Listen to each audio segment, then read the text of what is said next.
திடீர் personality changes, அதாவது சிடுச்சிடுன்னு இருக்கவங்க ரொம்ப ஸ்வீட்டா மாறலாம், ஸ்வீட்டா இருக்கவங்க ரொம்ப சிடுச்சிடுன்னு மாறலாம். இந்த மாதிரி இருந்தாலோ, திடீர்னு ரீசனே இல்லாம சிரிக்கிறது அழறது இந்த மாதிரி இருந்தாலோ அவங்களுக்கு பைப்போலார் டிசீஸ் மட்டும்தான் இருக்கணும்னு அவசியம் இல்லை.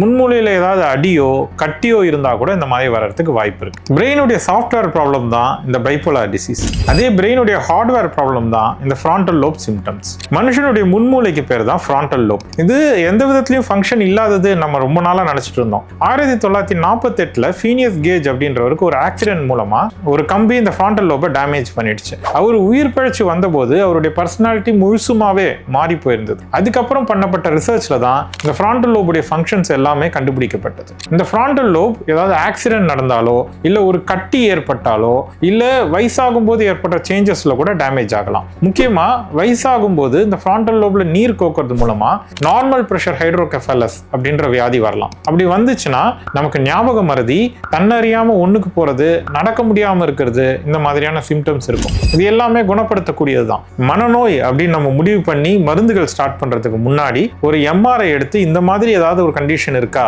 அப்படின்றத பார்த்துடணும். இதுக்கு அண்டர்லைங் காஸ் என்ன இருக்கோ அதை சரி பண்ணாலே இது முழுசா சரியாகிறதுக்கு வாய்ப்பு இருக்கு.